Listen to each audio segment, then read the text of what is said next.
Okay, y'all, I am back at it again with my Hello Kitty notebook, and today I came up with the idea to share some of the lies that I was told growing up about Islam. Basically things that my family members told me were rules of Islam, when really the entire time these were either culture or it was just blatant lies that they just pulled right out of their asses. So let's get right on into it.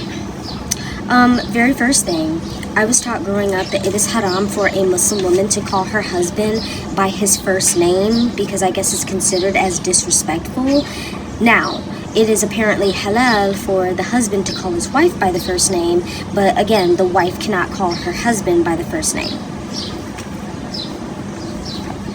Next thing I was taught that it is haram for a Muslim woman to wear an anklet because that means that you're a lesbian. Weird.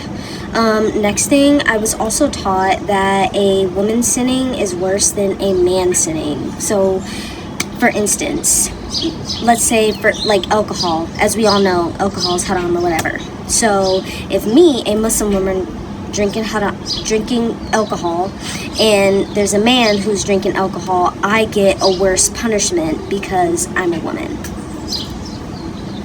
Noted. Next lie that I was told about Islam was that men were superior and that women were inferior, and how men apparently have more rights than women. Okay.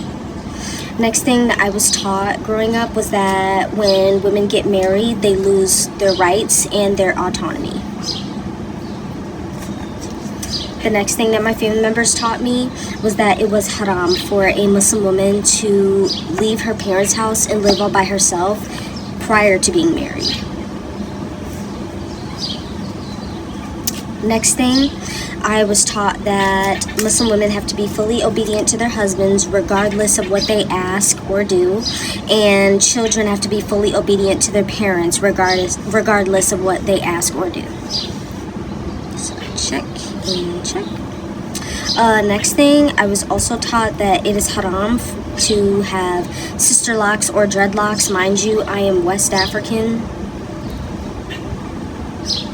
And they sat up and taught me that it is haram for us to have sister locks and dreadlocks. Awkward, because now I have sister locks. Next one, I was also taught that it is haram to listen to music. Mind you, growing up, there was always African music playing in my house. But according to my family members, any music that is not African music is haram. Next one, this is not something that I was directly taught, but this is something that my other family members were taught, that not only was it haram for a woman to wear perfume, but it was also haram for a woman to wear deodorant in public because of the fragrance and other people will smell.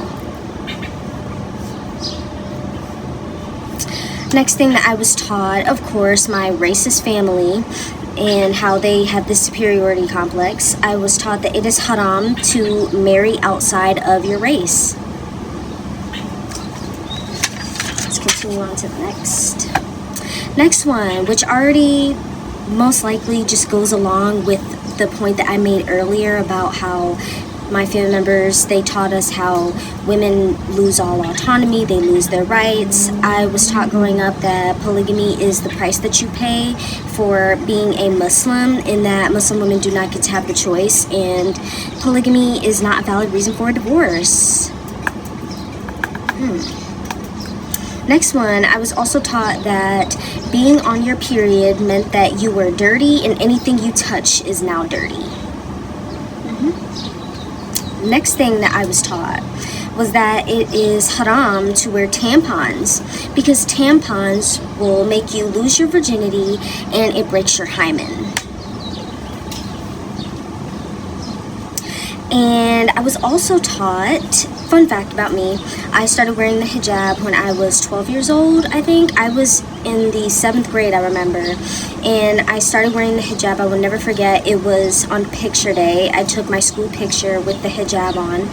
And the very next day, my stepmom had found out about it, and she sat me down and told me that now that I wear the hijab, men will have more respect for me, and how I will never get catcalled at, I'll never get sexually harassed, and I will also never get R-worded. Which is actually very funny because, like, still to this day, ever since I started wearing the hijab, and I'm not at all trying to brag, I'm just saying the truth, I have always gotten inappropriate attention from men. I get catcalled at a regular basis. I have been followed around at my job. Men have came to me and have said sexual, inappropriate things that they would like to do to me. And it's not just non-Muslim men that say this stuff to me, it's also Muslim men that say this stuff to me. So, yeah, if I remember any more, I'll make a part 2.